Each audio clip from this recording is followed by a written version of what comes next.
Welcome to फौजी बाबा classes. आज हम जिस टॉपिक को पढ़ने वाले हैं वो है सिंपल एंड कंपाउंड इंटरेस्ट। कोई भी ऐसा कंपटीशन नहीं है जिसमें इस टॉपिक से कोई सवाल नहीं पूछा जाता हो। तो इस टॉपिक के बारे में हम ये कहना चाहेंगे कि बचपन से आपने इस टॉपिक को पढ़ा है, सिंपल इंटरेस्ट, कंपाउंड इंटरेस्ट, साधारण ब्याज, चक्रवृद्धि ब्याज। लेकिन कंपटीशन के पॉइंट ऑफ व्यू से इस टॉपिक को किस तरह से पढ़ा जाए कि कंपटीशन में बहुत कम समय में आपका सवाल हल हो जाए।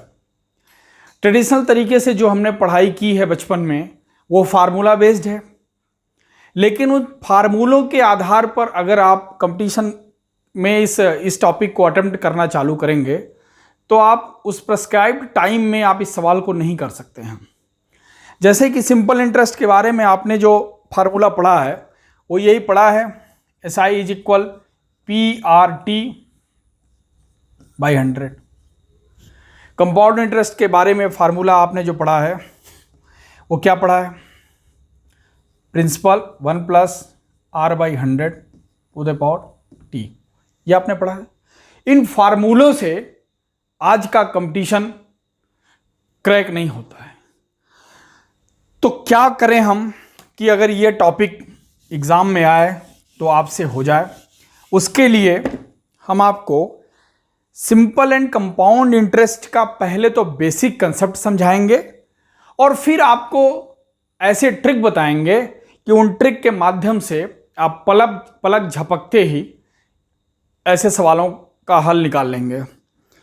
अतः इस वीडियो को अंत तक देखिए, धैर्यपूर्वक पहले इस कंसेप्ट को क्लियर कर लीजिए। सिंपल एंड कंपाउंड इंटरेस्ट में कोई बहुत बड़ा कंसेप्ट भी नहीं है, एक या दो पॉइंट है, उसको माइंड में रख लेना है। मैं जब पढ़ाता हूं तो ये मान के पढ़ाता हूं कि आप एक बिगिनर हैं, आप एक न्यू कमर है इस फील्ड के लिए, तो हमको ये मान के चलना होता है कि आपको जानकारी अभी नहीं है। इस नाते हम बेसिक से चीज़ों को पढ़ाते हैं और उसके बाद किस तरह से आप ट्रिक के माध्यम से इन सवालों को बहुत जल्दी कर सकते हैं। आइए देखते हैं सिंपल इंटरेस्ट या साधारण ब्याज क्या होता है। अगर मैं आपसे बोलूं कि मैंने बैंक में 100 रुपये जमा किया 10% के सिंपल इंटरेस्ट पे, व्हाट डज इट मीन, इसका मतलब क्या होता है यह समझना बहुत जरूरी है और उससे क्या कंसेप्ट बिल्डअप होगा वो समझना जरूरी है। इसका मतलब कि हमने बैंक में 100 रुपये जमा किया, 10 रुपये इस पर इंटरेस्ट लगेगा और टोटल मिला के 110 रुपया हमको मिलेगा। ये अमाउंट प्रिंसिपल कहलाएगा, ये अमाउंट इंटरेस्ट कहलाएगा और ये अमाउंट कहलाएगा। ठीक है, मूलधन, मिश्रधन और ब्याज ये आप जानते हैं। ठीक है, ये तो एक साल पहले साल फर्स्ट ईयर की घटना ये हुई। अगर एक साल के लिए हमने डिपॉजिट किया तो ये घटना होगी। ये बात तब की है जब हम सिंपल इंटरेस्ट पर अपना पैसा जमा करके आए हैं। अगले साल क्या होगा, मतलब नेक्स्ट ईयर क्या होगा, नेक्स्ट ईयर अगेन हमारा प्रिंसिपल वही रहेगा। Let us right little bit big one. चूंकि आपका रेट ऑफ इंटरेस्ट 10 है तो अगले साल भी रेट ऑफ इंटरेस्ट 10 लगेगा। 100 रुपये पर 10 रुपया, अगले साल भी आपका ये मामला तैयार हो गया। नेक्स्ट ईयर अगेन प्रिंसिपल 100 था, उस पर 10 रुपया लगा, अगेन 110 रुपया आपका बना। अच्छा, इसको पैटर्न को देखने से कुछ आपको आइडिया ये लगा कि एक साल है तो एक इंटरेस्ट, आपका इंटरेस्ट कितना था 10%, 2 साल है 2 इंटरेस्ट, 3 साल है तो 3 इंटरेस्ट, n साल है तो n इंटरेस्ट। ठीक है, NR, यही आपका सिंपल इंटरेस्ट होता है।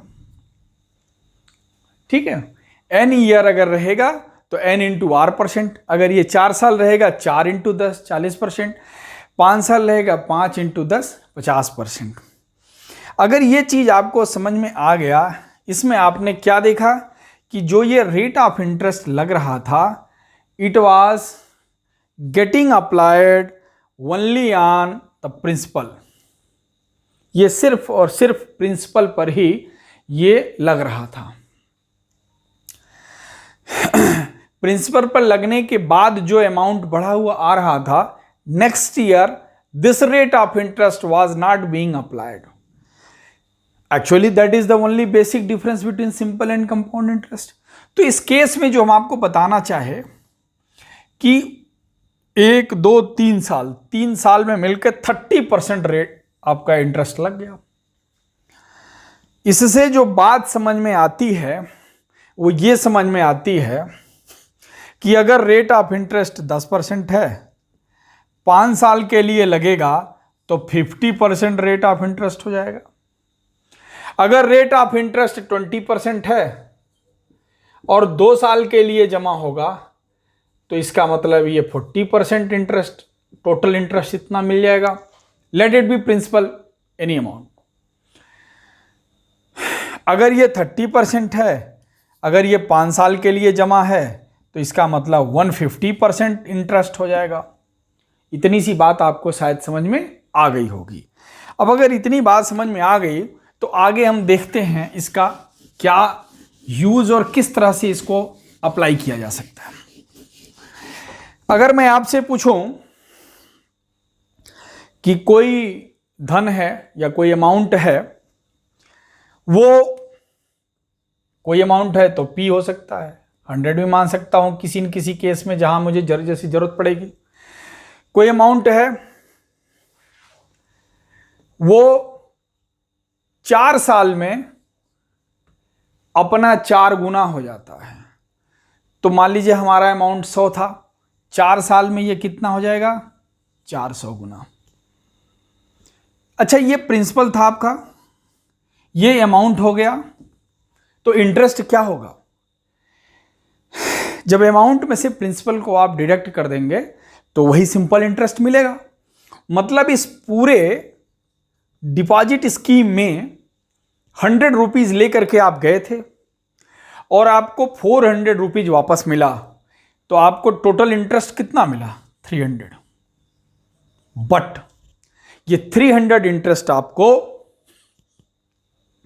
1 साल में नहीं मिला। ये 300 इंटरेस्ट आपको 5 साल में मिला, 6 साल में मिला, 7 साल में मिला। तो 5 साल में अगर मिला तो 5 से डिवाइड करेंगे तो 1 साल का इंटरेस्ट कितना हुआ? 60 रुपीज हुआ ना।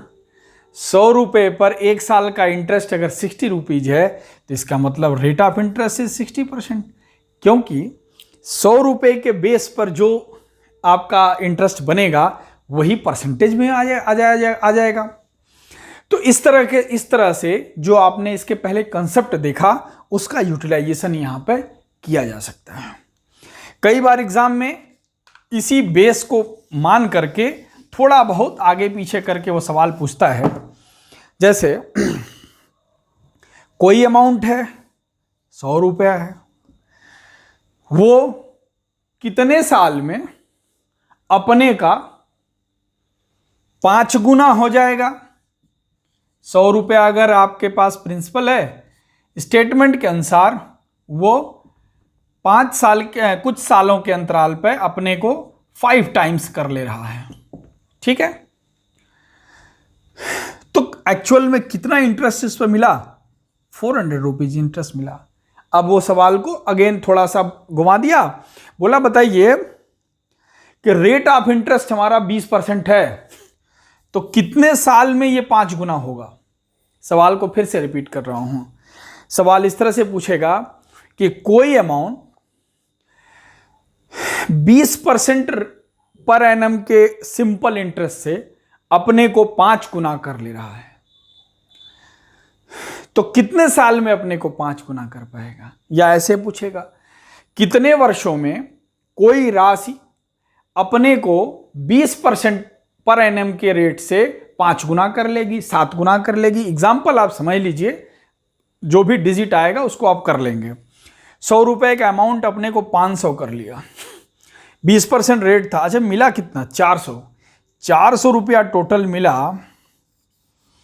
इसके पहले जब कॉन्सेप्ट आपको हम पढ़ा रहे थे तो क्या पढ़ा था? एनआर, यही सिंपल इंटरेस्ट है। तो 20% आपका एक साल का था ना, 400 इंटरेस्ट था, 20 से डिवाइड करिएगा 20।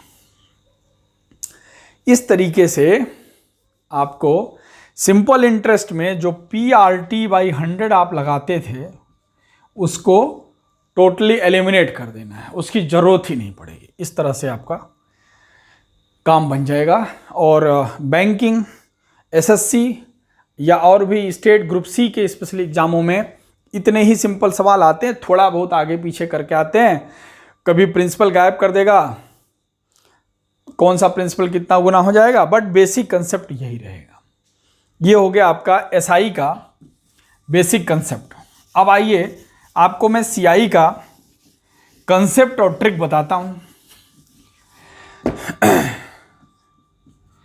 SI में आपने सीखा था कि अगर कोई अमाउंट है 10% रेट ऑफ इंटरेस्ट है तो वो 110 होगा, अगले साल फिर इसी प्रिंसिपल पर 10% लगेगा। But in case of CI ऐसा नहीं है। CI के केस में क्या होगा, पहले साल 10% इंटरेस्ट लगा तो अमाउंट बना 110, अगले साल भी नेक्स्ट ईयर भी जो 10% लगेगा वो इस टोटल 110 पे लगेगा। अगेन नेक्स्ट ईयर 10% लगेगा जो अमाउंट बनेगा, अगेन 10% लगेगा जो अमाउंट बनेगा। इस तरह से आप देख रहे हैं कि रेट ऑफ इंटरेस्ट प्रोग्रेसिव होता जा रहा है, पहले वाले पर लगता जा रहा है, पिछले वाले पर लगता जा रहा है। तो इस कंपाउंड इंटरेस्ट को एग्जाम में सॉल्व करने की 2-3 ट्रिक्स हैं। मैं उसमें से कोशिश करूंगा कि तीनों बता दूं, या जो बेस्ट है वो मैं आपको बताने की कोशिश करूंगा, आप समझिए। इसको कैसे करते हैं, यहां आपने देखा ये प्रोग्रेसिव है।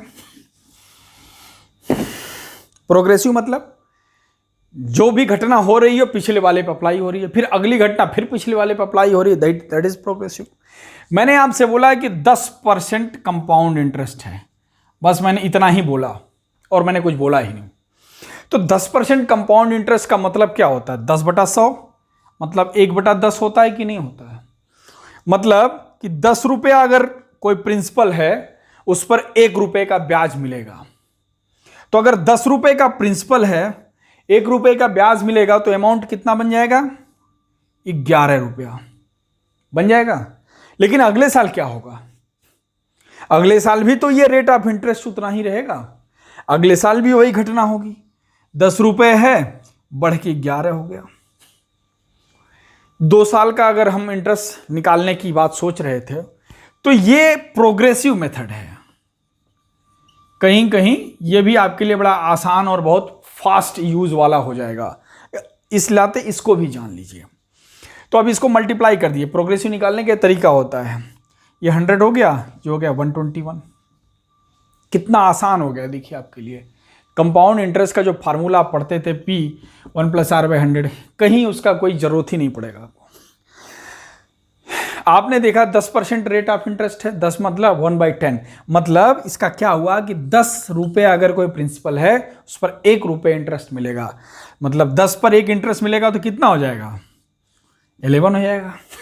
अगले साल फिर 10% लगा, 10 पर लगा, 11 हो गया। हमने इसका जब प्रोग्रेसिव निकाला तो ये 100 और 121 हो गया। कितना इंटरेस्ट मिला, 21। आपका सवाल सॉल्व हो गया। अब वो जो भी कंडीशन दिया रहेगा सिर्फ हमको कंपैरिजन करना होता है। मतलब 10% रेट ऑफ इंटरेस्ट से 100 रुपया 2 साल में 121 रुपया हो जाएगा, 21 रुपया इंटरेस्ट है। अब वो एग्जाम में बोलेगा वह राशि बताइए जो 10% रेट ऑफ इंटरेस्ट से 2 वर्षों में समथिंग हो जाती है, ठीक है। या ऐसे बोलेगा कोई राशि 2 वर्षों में 10% रेट ऑफ इंटरेस्ट से 420 रुपया हो जाते हैं।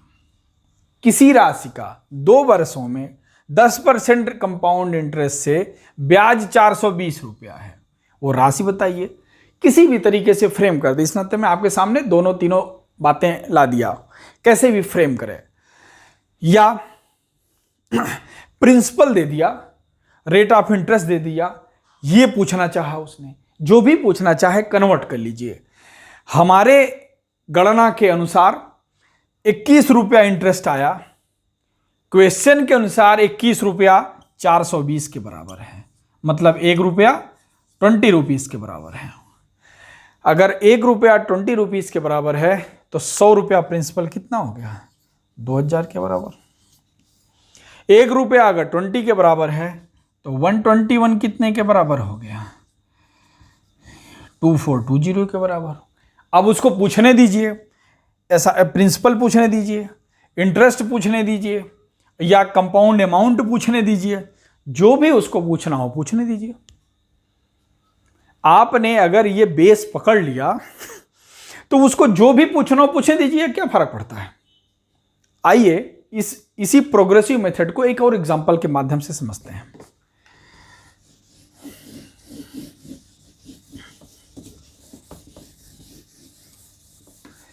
मान लीजिए एग्जाम में बोला कि 20% कंपाउंड इंटरेस्ट के हिसाब से कोई राशि है, हमने बस 20 पकड़ा, हमारा काम हो गया। 20% क्या होता है, 1/5, ठीक है। तो अब ये बातें उसने 3 साल के लिए बोल दी, कोई बात नहीं। 1/5 का मतलब क्या हुआ, 5 रुपीज़ अगर कोई प्रिंसिपल है तो उस पर 1 रुपीज़ इंटरेस्ट मिलेगा। मतलब 5 रुपीज़ है, अगर 1 रुपीज़ इंटरेस्ट मिलेगा तो कितना हो जाएगा, 6। नेक्स्ट ईयर अगेन 5 रुपीज़ है, 1 रुपीज़ इंटरेस्ट मिल जाएगा, क्या हो जाएगा, 6। अगेन थर्ड ईयर में 5 रुपीज़ है, नेक्स्ट ईयर इंटरेस्ट मिल जाएगा, अगेन 6। प्रोग्रेसिव लगा दीजिए। This has become 125, this has become 216।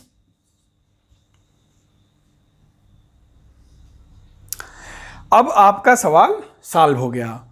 अब क्वेश्चन में वो या तो प्रिंसिपल का इक्विवेलेंट दिया रहेगा, या फिर इसका कुछ इक्विवेलेंट दिया रहेगा, या फिर इसका जो डिफरेंस है इंटरेस्ट उसका इक्विवेलेंट दिया रहेगा। हो सकता है उसने दिया हो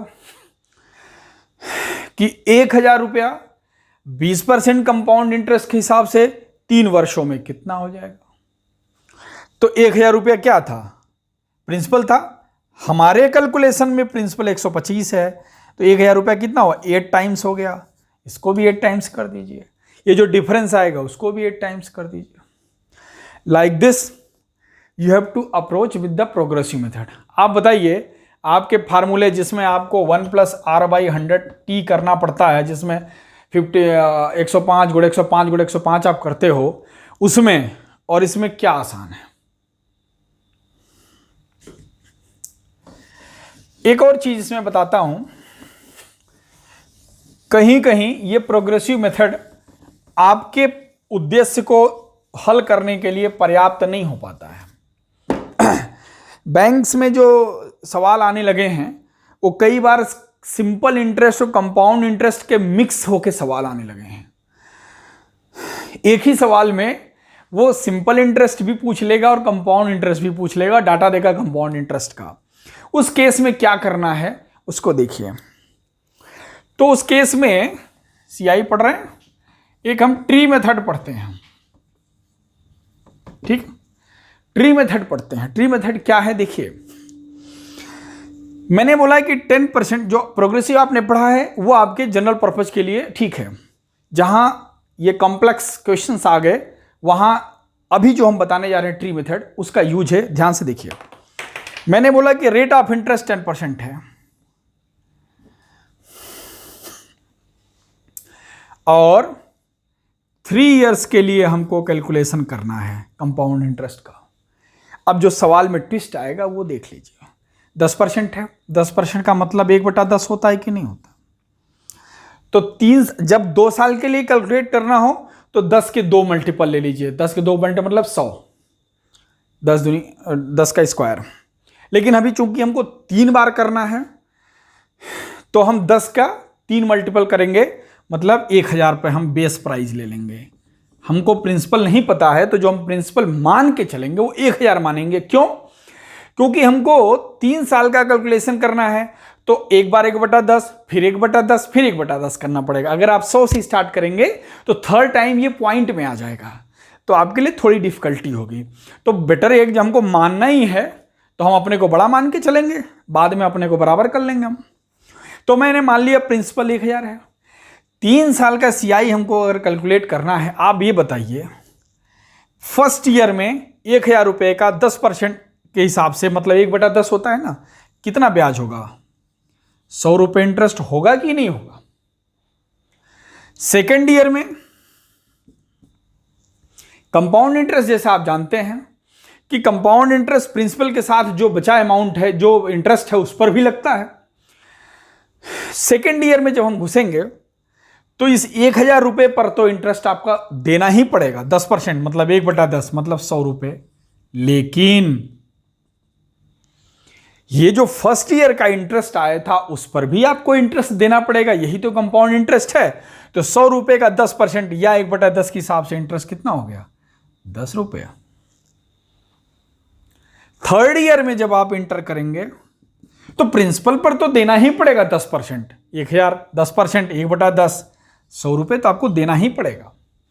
लेकिन ये जो फर्स्ट ईयर का इंटरेस्ट था उस पर भी देना है 10 रुपया, ये जो सेकेंड ईयर का इंटरेस्ट था उस पर भी देना है 10%, यही तो 10% चल रहा है, हम 10% लगा रहे हैं। सेकेंड ईयर में जो ये 10 रुपया आया था उस पर भी देना है 10 का 10%, 10 × 10/100 1 रुपीज। ये आपका इंटरेस्ट ट्री या इंटरेस्ट चार्ट या इंटरेस्ट पिरामिड बना, ये बहुत इंपॉर्टेंट है। इस इंटरेस्ट पिरामिड की सहायता से आप जो सिंपल इंटरेस्ट और कंपाउंड इंटरेस्ट के मिक्स क्वेश्चंस आएंगे उनको सॉल्व कर सकते हैं। आपके सामने ही जो पिरामिड बना उसने ये कहा कि भाई साहब, अगर आप 1000 रुपये प्रिंसिपल लेकर के आप घुसते हैं बैंक में और बैंक वाला 10% कंपाउंड इंटरेस्ट देने के लिए राजी है, तो 3 साल में वो 1000 रुपया कितना बन जाएगा? आप देखिए 100 100 100 300 331, मतलब 331 रुपीज का CI मिलेगा। आपका सवाल सॉल्व हो गया। हमने क्वेश्चंस का कोई एग्जैक्ट डिजिट देखा ही नहीं, हमने सिर्फ 10% रेट ऑफ इंटरेस्ट देखा। बैंक के सामने लिखा था बड़े से बोर्ड पर, हमारे बैंक में 10% रेट ऑफ इंटरेस्ट मिलता है, कंपाउंड इंटरेस्ट मिलेगा। ये देख के मैं घुस गया और हमने 3 साल का टारगेट लगाया। तो हमने ये हम पा गए कि अगर हम 1000 रुपये लगाते हैं तो 331 रुपये हमको मिलेगा ब्याज। अब हमारे पास होने दीजिए, 10,000 हो जाएगा तो 10 गुना, आधा हो जाएगा तो आधा, 1/4 लगाएंगे तो 1/4, दूना लगाएंगे तो दूना। 1000 पर 331 मिलेगा, 100 रुपया लगाएंगे तो 1 पॉइंट और लगा दीजिए, 33.1 होगा। यही ट्री आपको जानना बहुत जरूरी है मित्रों। अगर इस ट्री को आप समझ गए, एक मेथड और भी है जहां आपको ये 1/10 भी करना नहीं है, सीधे रेट ऑफ इंटरेस्ट हम लगा देते हैं हम लोग। जब आप फास्ट कैलकुलेशन करने लगेंगे तो सीधे कैलकुलेट कर लेंगे आप। बट ये जानना जरूरी है कि ये नहीं तो ये नहीं तो ये, कोई तो आपके दिमाग में फीड हो जाए। तो 1000 रुपीज पर आपको 331 मिला। अब आपको जो भी सवाल वो बोले, उसने बोला कि नहीं हम तो 5000 रुपये लगाएंगे, तो 1000 पर 331, 5000 रुपये लगाओगे तो 5 गुना मिलेगा। अब देखिए, जो बैंक के एग्जाम में सवाल आने लगे हैं वो क्या आते हैं, वो ये पूछता है कि सर्टेन अमाउंट है, सर्टेन अमाउंट हम 100 रुपये मान सकते हैं, 1000 मान सकते हैं, जैसी हमारी जरूरत होगी। हमको 3 साल पे जाना है तो 1000 मानेंगे, 2 साल पे जाना 100 मानेंगे, सो दैट हमारा यहां पर पॉइंट न लगे, बस इतनी सी बात है। अदरवाइज 100 मान के भी सवाल आएगा। तो उसने बोला है कि सर्टेन अमाउंट हम लगाते हैं 10% रेट ऑफ इंटरेस्ट से। उसने सिर्फ बोला कि CI और SI का जो डिफरेंस है वो इतना है, समथिंग है। उसने 500 बोल दिया, 600 बोल दिया। उसने बोला, सवाल ने बोला, उसने मतलब सवाल ने बोला, देखिए उसने बोला कि हमारे पास कोई सर्टेन अमाउंट है, उसको 10% rate of interest CI interest के हिसाब से, कंपाउंड इंटरेस्ट के हिसाब से हमने 3 साल के लिए लगाया, तो SI CI और SI के बीच का जो डिफरेंस आ रहा है वो 400 रुपये आ रहा है, बस। He has told only this much. तो आप मूलधन ज्ञात करिए या मिश्रधन ज्ञात करिए या पूरा ब्याज ज्ञात करिए या पूरा साधारण ब्याज ज्ञात करिए, कुछ भी पूछ सकता है। तो वो क्या पूछ रहा है इस पर मत जाइए, हम इस क्वेश्चन को कैसे डेवलप करते हैं इस पर जाइए। Again he has asked about 3 years। हम चार्ट बनाएंगे। चलिए हम आपको पहले 2 साल के लिए बता देते हैं। 2 साल के लिए कैसे, मान लीजिए 2 साल अगर आ गया तो 10%, 10/100 1/10 होता है कि नहीं होता है। तो हमको 2 साल कैलकुलेट करना है, तो 10 के हम स्क्वायर को बेस प्राइस मान लेंगे, 100 मान लेंगे। 100 अगर हमारा प्रिंसिपल है तो पहले साल कितना इंटरेस्ट मिलेगा दादा? 10 रुपये फर्स्ट ईयर मिलेगा। सेकेंड ईयर कितना इंटरेस्ट मिलेगा? इस 100 रुपये पर तो 10% इंटरेस्ट लगेगा ही लगेगा। ये जो पहले साल आपने ब्याज कमा के रखा हुआ इस पर भी लगेगा। ये हो गया 1 रुपया। तो इस 100 रुपये के बेस प्राइस पर 2 साल में जो इंटरेस्ट मिला 21 रुपीज मिला। बट सवाल में उसने 2 साल के बेस प्राइस का कोई भी सिंबॉलिक एक्सप्लेनेशन या इनलार्जमेंट नहीं दिया है। उसने कहा है कि difference between SI and CI। तो हम कैसे जाने डिफरेंस बिटवीन SI और CI क्या है? देखिए, अगर आपको 100 रुपये का दोनों साल का सिर्फ सिंपल इंटरेस्ट लगाना होता तो क्या लगाते? 10 रुपये, अगले साल भी 10 रुपये। तो मतलब जो SI सिंपल इंटरेस्ट है वो 20 रुपये है, लेकिन कंपाउंड इंटरेस्ट 21 रुपये है। What is the difference? 1 rupees. This 1 rupees is equal to 400। This 1 rupees is equal to 400, तो 100 rupees is equal to 100 into 400। Like this you have to calculate in the exam. अब आइए 3 साल का calculation देख लीजिए। मैंने अभी 10% करके क्यों समझाया? सो दैट आपको समझने में आसानी हो। मान लीजिए उसने बोला 20% कंपाउंड इंटरेस्ट है और आगे वो कोई कैलकुलेशन देगा। हम कैसे ट्री प्लॉट करेंगे वो देखिए। 20% क्या होता है? 1/5। चूंकि 3 years के लिए दिया है तो हम 5 के 3 पावर को अपना बेस मान के चलेंगे, so that first, second, third year very easily cut जाए, हमको फ्रैक्शन या डेसिमल ना मिले। तो हम क्या कंसीडर करेंगे? हमारा जो बेस प्राइस है या प्रिंसिपल है या सर्टेन अमाउंट है, दैट इज 125। अब पहली साल क्या घटना हुई, दूसरे साल क्या घटना हुई, तीसरे साल क्या घटना हुई? देखिए, पहले साल 20% मतलब 1/5, तो क्या होगा? 25 रुपया होगा कि नहीं होगा? 125 का 1/5 पहले साल तो आपको ये मिलेगा। दूसरे साल भैया इस प्रिंसिपल पर तो लगेगा ही लगेगा। कितना मिलेगा? 25 रुपया, लेकिन इस पर मिलेगा तो 25 गुणे और 5 रुपये पर फिर लगा, 5 गुणे 5 1/5, ये हो गया प्लस 1 रुपीज, ये आपका हो गया। ठीक है, ये देखिए 125 था, फर्स्ट ईयर 25 1/5, सेकेंड ईयर 1/5 किया, 125 तो हुआ बस, बट इस 25 का भी 1/5 लगेगा। थर्ड ईयर इसका तो 1/5 हुआ, बट इसका भी इंटरेस्ट देना पड़ेगा, इसका भी इंटरेस्ट देना पड़ेगा, इसका भी इंटरेस्ट देना पड़ेगा। 25, 5, 5 और 1, ठीक है, ये टोटल इंटरेस्ट आपको देना पड़ेगा। अब इसमें देखिए, वो जितना भी जो भी सवाल पूछना हो वो पूछ सकता है। जो भी सवाल वो उसको जानकारी करनी हो, वो जो भी सवाल पूछे उसका जवाब आप दे दीजिए। अब ये टोटल आपका इतना इंटरेस्ट हो गया, समझ गए? इसके बेस पर आप भी जोड़ लीजिए, 75, 85, 90, 91, टोटल 91 रुपीज आपका बना। अब इसी का कोई ना कोई मल्टीपल वो एग्जाम में दिया रहेगा कि this 91, this total compound interest is this much, then find out the principal. इस तरह से आपको सवाल को सॉल्व करना है। आई होप कि ये सिंपल इंटरेस्ट और कंपाउंड इंटरेस्ट के जो ट्रिक्स हैं वो आपको बहुत अच्छी तरह समझ में आ गए हैं, और इस तरह से आप क्वेश्चंस का प्रैक्टिस करने की कोशिश करिए। हम भी आगे प्रैक्टिस सेशन में इनके बेस पर क्वेश्चंस लाएंगे। जय हिंद।